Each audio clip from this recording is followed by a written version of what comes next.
Hello.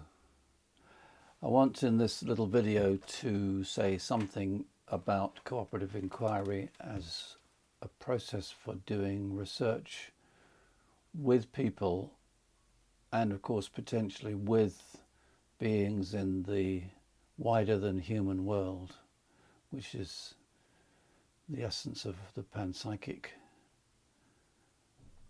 perspective on life. So let me just try to tell you some of the things that aren't really in the papers that you'll be reading, so as I don't repeat what you can read.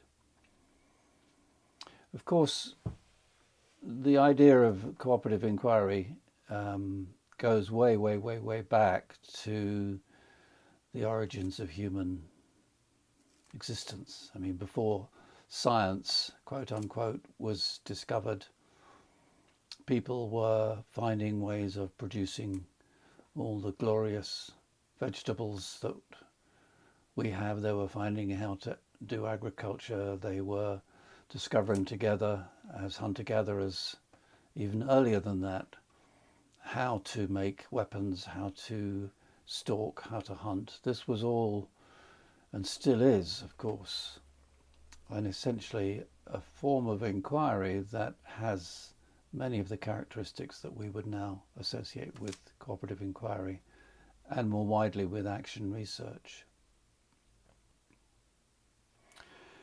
But cooperative inquiry itself as a form of research within, I would say, within the wider rubric of action research, I'll come to that in a minute, was first articulated, or the present form of it was first articulated by John Heron, who was at that time director of the Human Potential Research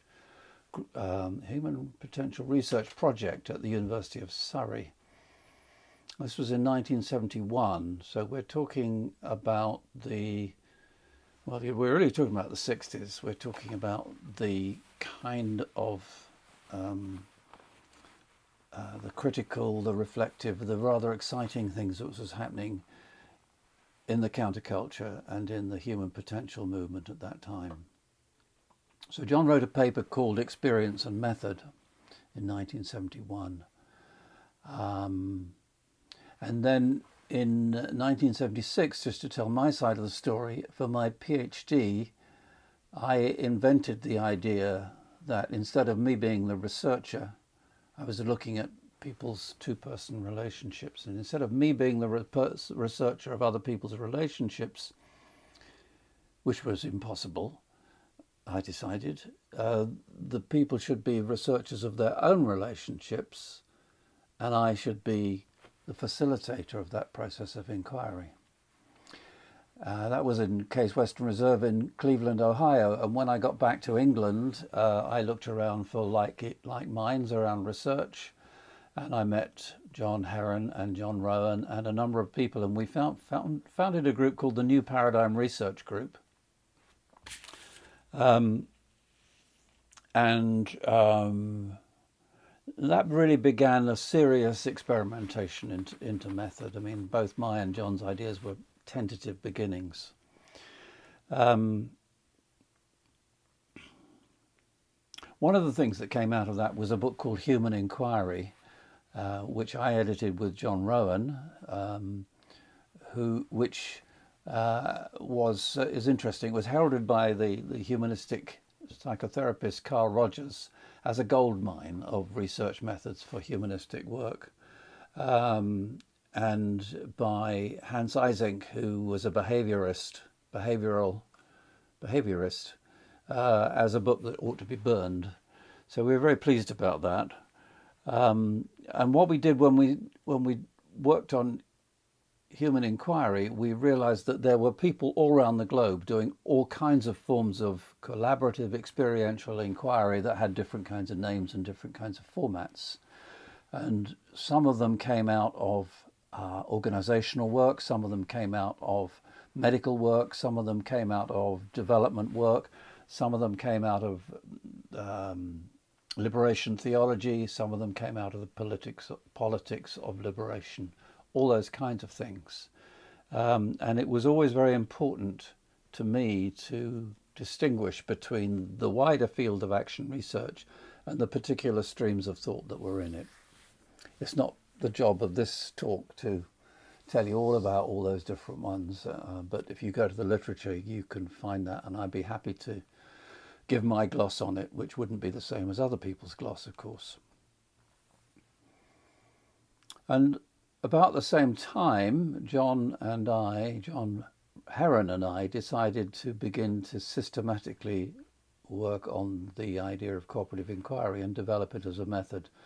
And one of the early projects we got involved with, because John by this time was involved in the University of London with the medical education.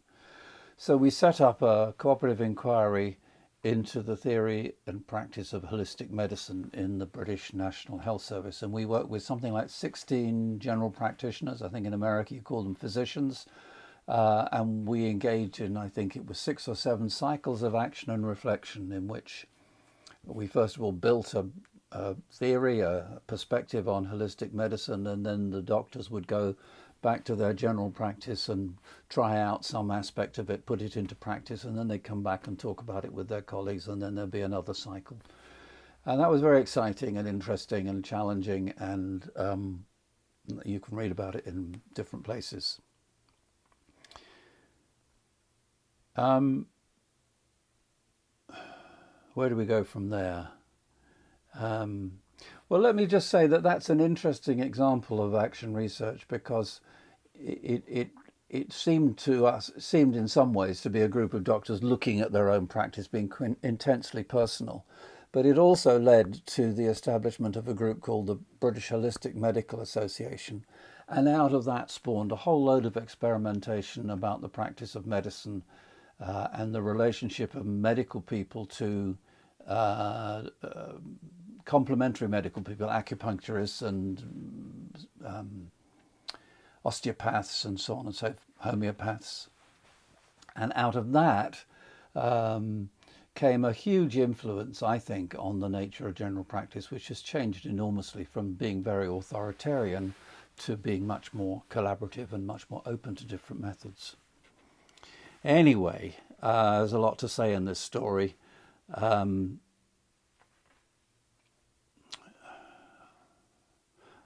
About this time, after that work, I established with colleagues at the University of Bath the Centre for Action Research in Professional Practice, which was a doctoral program, a bit like the one you're in, only different, where students were engaged in researching their own practice using, among other practices, cooperative inquiry.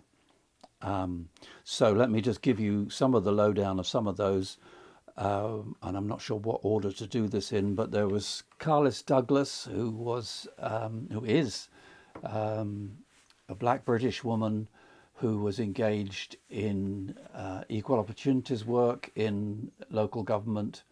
And she, as part of her research, conducted a cooperative inquiry amongst black sisters who were engaged in similar work.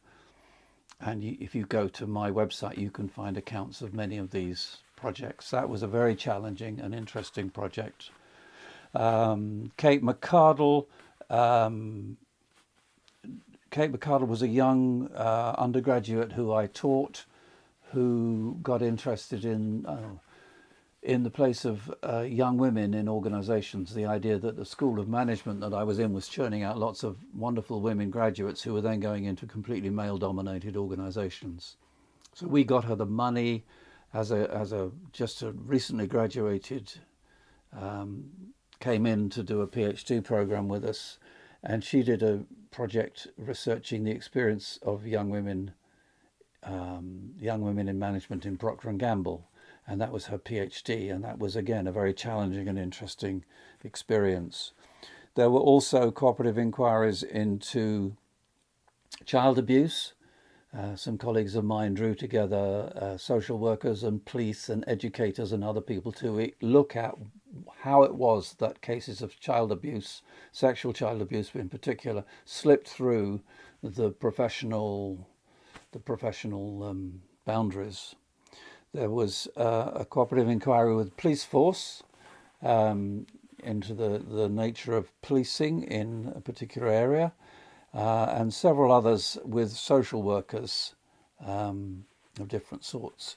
So the method, and there's all sorts of other people who have done it, some more professionally, some more informally. It's been a fascinating thing to watch.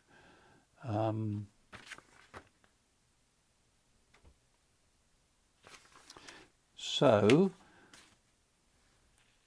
I think there are three aspects. The idea of cooperative inquiry is that instead of being research on people, it's research with people. And I need to say at this stage that, as you can clearly see, it in many ways grew out of humanistic psychology and the human potential movement, and was very humanistically oriented. And I think it's important to say that as the practice developed, we all became much more interested in transpersonal, spiritual work like that. John was always interested in this and had done some early work on parapsychology, for example. But the early origins were in humanistic psychology. And the idea was that, the idea still is, that all involved in a cooperative inquiry are both co-researchers and co-subjects. So the first point is that it's a collaborative process in that everybody has a say, not necessarily the same say, but everybody has a say in both in the topics to be researched, in how it should be researched, and in how the conclusion should be drawn. And at the same time, everybody was part of the action that was being researched. So with the young women in management, for example, that's always a nice example. They were both, all of them. It wasn't just Kate coming along saying, these are my research questions. They spent a lot of time together talking about what it was like to be young women in management. And as part of that process, they began to realize all the issues that were presented by being young women in management. And then they went out and they tried to look and see what happened when they were out in their everyday management lives. And then they come back and talk about it. So they were developing theories and ideas about it at the same time as they were experiencing it. But just because it's about collaboration doesn't mean that everybody does the same thing. John Heron used to say that all successful social relationships had a combination of appropriate, authentic authority, authentic collaboration, and authentic autonomy. So everybody, so there is authority. There are people who know, who have experience, who have greater insight into certain things, and they have the right and duty to offer some kind of leadership. But opposite authentic authority, of course, is the overweening authority, the misuse of power, the inauthentic authority that we see all over the place at the same time. Authentic authority can only really be exercised if it is with the approval of the people. So authority grows out of consent in important ways, or else it's abusive. And then there's collaboration, working together. And authentic collaboration means that everybody has an appropriate voice and people can make their own relationships and contributions as sees fit for the greater whole. But we can also think of inauthentic collaboration, which is mob rule, for example, where the group decides this is the way you behave here and there are no other options available.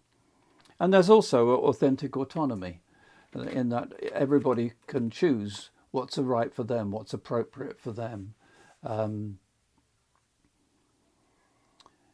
Autonomy is really important as a, this is one of the qualities, maybe, that distinguishes humans from, I'm going to get myself into deep water here, but let's just say autonomy is important. But also autonomy, certainly among humans, modern humans, can become a sort of a solipsism, an individualism rather than an individual, which is inauthentic.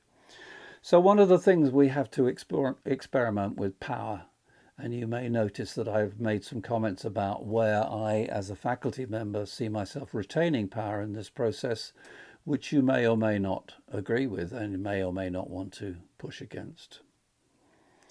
The second feature of cooperative inquiry that I think it's important to talk about is the extended epistemology.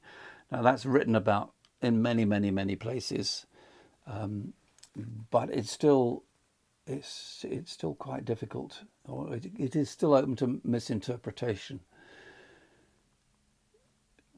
Research begins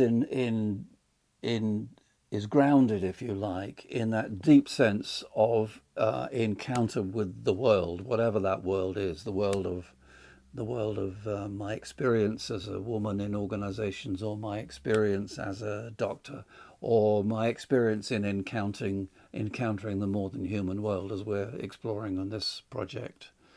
And that experiential knowing is profoundly pre-verbal.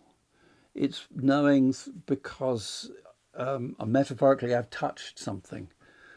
In my case, with the work I've been doing with Jacqueline on rivers, I've sat by the river for hours and hours and hours and attended to, and I've really felt it and smelt it and drank it and spoken to it, and there has been some form of response which I can only recognize as being happening.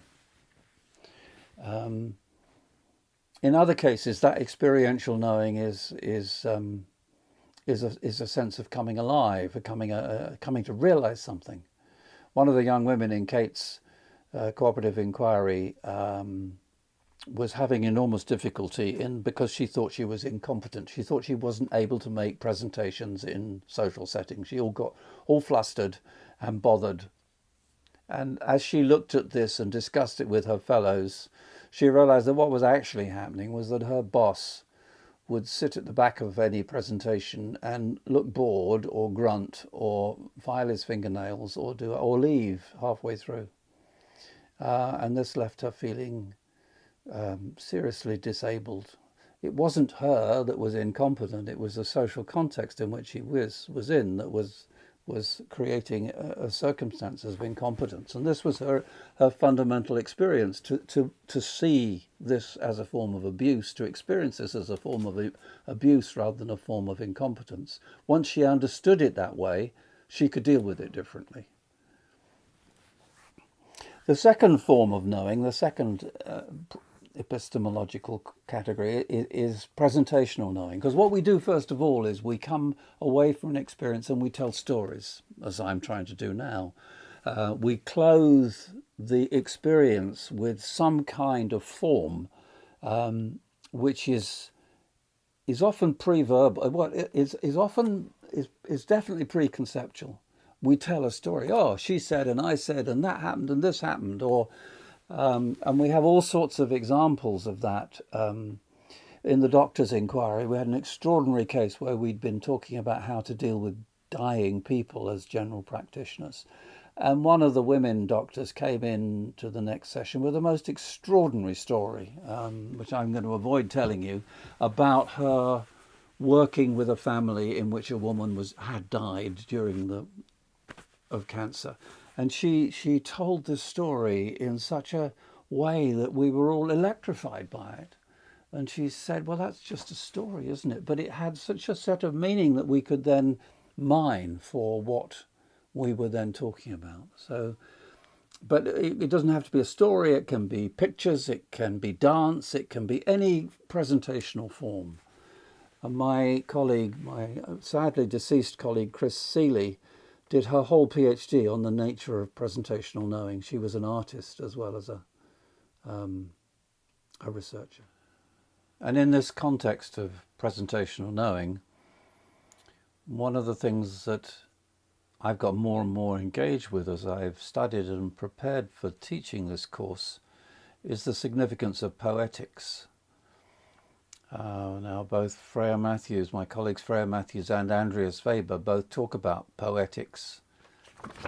If you turn to the poets, you can find some quite fascinating perspectives. So here we have Robert Bringhurst, who says, poetry is one among the many forms of knowing, and maybe the purest form we know. It's knowing freed from the agenda of possession and control, knowing in the sense of stepping in tune with being, hearing and echoing the music and heartbeat of being. So one aspect of presentational knowing is this sense of poetics that I want us to be exploring on this course.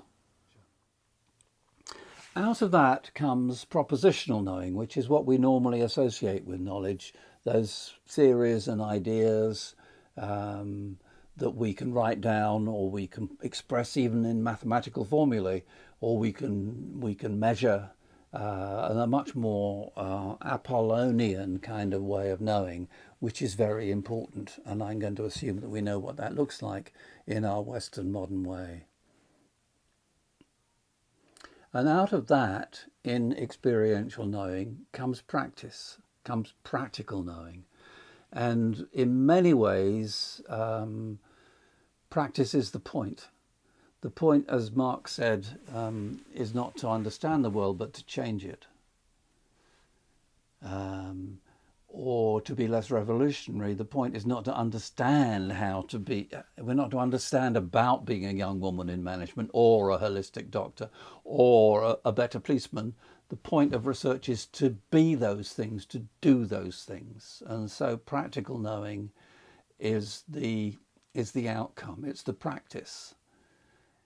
As Freya Matthews says in her paper, Come with Old Khayyam and Leave the Wise to Talk, philosophy in and of itself doesn't change behaviour. What we need is philosophy maybe that justifies forms of practice, that legitimizes forms of practice. But it's the forms of practice that actually make the difference. And in the panpsychic sense of knowing in the world, we can have all the arguments about panpsychism versus material, and we can prove it one way or the other. But until we start practicing and thereby experiencing the world differently, we don't actually change anything at all. And of course that gives rise to a whole new range of experiences. So this leads me to the third characteristic of cooperative inquiry that's just so fundamental, is the cycling process. We don't just do something and say, oh, now we understand it. We go back and have another look. We may look at the same thing more carefully, or we may say, oh, it would be interesting to look at the context in which that experience happened. We may try different forms of practice intentionally until they become second nature to us. We may try to teach other people to do the kinds of experiences, but there's a continual process of cycling. So in the example of the doctors, we started way back in the 1980s, early 1980s, I think it was, with the first inquiry. That process formally and informally recycled over several decades. I'm not saying we were part of the mainstream of British medical practice, but the work that we did was lurking around there with a certain group of medical practice over a long period of time. So power and authority, the extended epistemology, and then cycles and iteration seem to be three characteristics that I would really invite you to think about. I'm not going to go into the actual methodology because you can find that written somewhere else, and that would be boring. Now, the other thing to add, of course, is that whole development was in terms of arising out of the human potential movement and was quite humanistic. And it was in your very own school at CIIS, which I visited once, where somebody who had introduced herself as a crone in training in the initial circle said, yeah, well, you've talked about research with people. What about research with other beings? And I'm afraid at the time I kind of giggled and thought, well, this is California, isn't it? And as I went away, I realized I shouldn't have giggled. I didn't giggle out loud. That this was a really important question.